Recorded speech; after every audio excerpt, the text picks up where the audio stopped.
Welcome back, Guardians. In the last report, we discussed the oddity flowing through the tower, seen in different places at roughly the same time each week. Xur remains one of the few tangible elements we see of the elusive Nine, but as addressed in the previous entry, we failed to completely explain everything regarding the proposed puppet masters. The Nine remain out of our reach, at least with the information gathered. One piece of text is all that illuminates the supposed existence of the Nine, a document that is cryptic in translation and equally devious, suggesting that our traveler is not whom it may seem.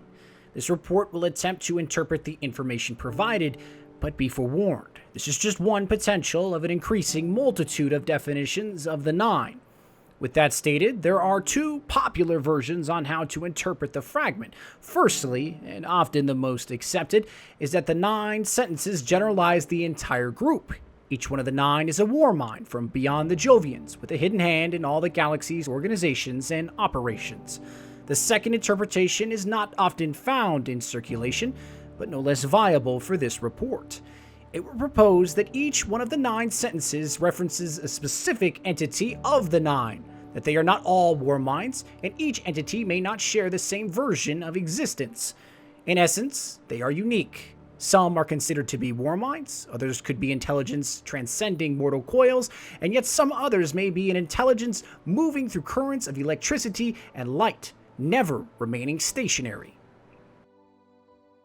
We will begin with the first passage. It speaks of an uneasy alliance designed for continued survival amongst the sea of chaos. The Nine are survivors of the cis-Jovian colonies who made a compact with an alien force to ensure their own survival. A cryptic passage, to be sure, but potentially the most accessible. Cis-Jovian can be defined in a few interesting ways. Firstly, it is considered an adjective for planets, essentially meaning inside Jupiter, or inside Jupiter's orbit in our solar system. The cis-Jovian colonies would be Earth's moon, Mars, Phobos, the asteroid belt, and any planetary body or station in between. The second portion is slightly more difficult to fully understand.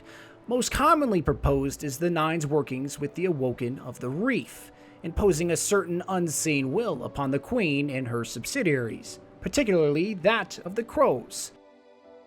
Multiple ghost fragments and texts regarding the Reef Awoken often speak of the Nine. However, this does not mean we can attribute this to any alliance of survival. It could be possible that the Nine have allied themselves with a yet unknown alien power, continuing to mask its presence to the Guardians of the Tower. The second passage is one of the few that refers to the Nine as war minds. However, it applies the plural and not the singular tense, further promoting the interpretation that the Nine are indeed of humanity's creation, but no longer bound to its will. The Nine are deep orbit war minds who weather the collapse in hardened stealth platforms.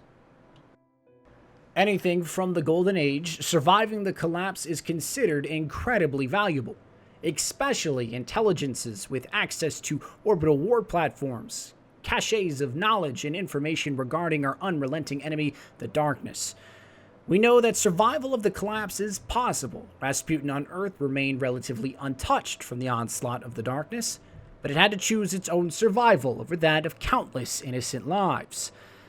Perhaps we can assume that the deep orbit war minds did the same, sacrificing an uncountable number of souls, ensuring that they could continue on. Reinforcing the war mind interpretation is another passage regarding the accumulation of knowledge the Nine may possess, and how they may have hidden from the encroaching darkness during the collapse. It states, the Nine are ancient Leviathan intelligences from the seas of Europa or the hydrocarbon pits of Titan. The four largest of Jupiter's moons were often called the Galilean satellites from our old Earth records. Europa is the smallest, but is still considered to be geologically active, and we can assume during the Golden Age humanity had some presence near or on the moon, as references indicate a significant ocean beneath the ice sheet. Titan, the largest of Saturn's moons, is one of the few orbital moons in our system to have any significant atmosphere. Humanity has not ventured to the frigid moon since the collapse, and 94 Kelvin or negative 290 degrees Fahrenheit would often deter even the bravest of guardians. This information does allow for a potential place for these war mines to hide. Humanity would have only had token outposts on these moons, research stations with population parameters under any significant amount to be deemed worthy by our enemies. An excellent place to stay cloaked from any external or internal threats. The next group of passages begin to test our understanding of space and the ability to travel through it. We know humanity has ventured beyond the system, into the heliopause, but no records indicate we have traveled into any other system, let alone another galaxy. The next passage begins, "The Nine arrived at a mysterious transmission from the direction of the Corona Borealis supercluster." The Corona Borealis supercluster is one of the largest clusters of galactic bodies in the observable universe, and the Hercules Corona Borealis wall is roughly 10 billion light-years across, occupying 1/9 of the observable universe. It is monstrous. Even with the larger bodies of the galactic clusters we have seen in the entire universe, the Corona Borealis is impossibly large. Our local cluster is in the Laniakea supercluster, which contains 4 specific parts, one of which is the Virgo supercluster, which is home to our galaxy, the Milky Way. The Corona Borealis takes our relative large size and diminishes it by an innumerable factor. Could this transmission allude to information regarding the origins of the Traveler, or perhaps the darkness? Or is it another entity remaining undefined? The next passage specifically references the Awoken, as if the Nine are precursors to the Awoken that occupy the Tower and the Reef. It reads, "The Nine are the firstborn Awoken, and their minds now race down the field lines of the Jupiter Io flux tube." This information could illuminate the relationship between the Nine and the Awoken, previously discussed. The Nine may have had a hand in creating the Awoken, as Zur is a combination of cells, with its will largely removed. This relationship could be akin to the creation of the XO, as many would believe that humanity constructed them during the Golden Age. Regardless of any interpretation applied, the Nine undoubtedly understand the Awoken better than any tome or text in the Tower's libraries. Truly, this knowledge is something to be admired. Another passage talks of the ghosts, pieces of light created by the Traveler to seek out guardians and knowledge that would keep the city safe.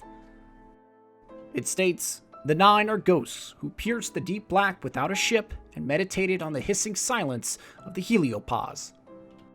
The heliopause is roughly 11 billion miles from our sun in the solar system, and it is noted as an area that has a sharp increase in cosmic rays from outside our system. Humanity has sent spacecraft to this region in the past, most notably Old Earth's Voyager 1. This was pre-Golden Age tech, but we can assume that ghosts are not subject to cosmic radiation as other materials may be. The heliopause is the final boundary between our system and interstellar space. It is the edge of humanity's grasp, the void, a sea of eternal blackness. For a ghost or group of ghosts to travel here and stop all analytical thought and begin to question the very nature of the universe around them is incredibly troubling. Why did they venture so far from home only to question themselves? What did they see? The next passage is difficult to fully develop, as it may depend upon the reader and his or her unique interpretation, but this report will attempt to do both sides of the argument justice. The Nine are the aspects of the darkness, broken by the Traveler's rebuke, working to destroy us from within. In the former report regarding Zur, the question of ignorance was placed upon our trade. We remain in the dark of these strange coins and their ultimate purpose, yet we give them away freely. Perhaps we are losing more than simple coins, something much more dire.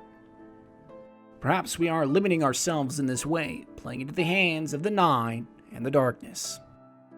The second interpretation would state that the Traveler, and by relationship the Speaker, are not our allies. This theory is reinforced by dissecting the Golden Age and its eventual collapse, as the collapse and the appearance of our enemies would have never occurred if the Traveler simply skipped our solar system for another. This theory does present unaccounted contradictions, mainly that Earth and humanity were dying, caused by centuries of mistreatment, and if the traveler had left us, this debate would not exist. Perhaps it could not pass us over. We were the final option, the only hope for its future, or it, the only hope for ours. Or perhaps we are being fooled. The blanket of perjury being placed upon our scalp and eyes, blinding our vision. Continuing forward, the final two passages remain, equally perplexing but full of possibility. The next passage reads, "The Nine is a viral language of pure meaning. The most common interpretation is knowledge. The Nine are intelligence beyond the scope of mortal frames, transcendent from matter and material. Their minds exist outside the framework of existence, and they simply just are." However, it could also refer to an unwanted invitation of intelligence. Often viral does not have generous connotations, as it is linked to illness and death. Perhaps the Nine have more strength than currently comprehensible. Their ability to create Zerv from different cells and bodies is a science not often copied by nature. The final passage is particularly telling. It concerns the Nine's opposition with the darkness. The Nine are shadows left by the annihilation of a transcendent shape, burned into the weft of what is. The Nine saw the collapse, or even experienced it firsthand. They were terrorized and defeated by a force void of reason and compassion. They were pushed to the edge, forced to examine the abyss from an uncomfortably close vantage point as they saw their essence stripped from them, slowly and callously. Ultimately, this report remains, again, unfinished. There are too many questions, too many liberties being taken, and too much conjecture to be considered fact. It has failed you. The knowledge we have and the truth we seek are not often found together. We ask these questions because it is who we are, because we wish to be defined by what we know. We may always remain ignorant of who the Nine are in their purest form, but we will not halt at the first sign of opposition. We are inquisitive by nature, so as long as we stand defiant in the field, we will never lose this trait. Stay safe, Guardians.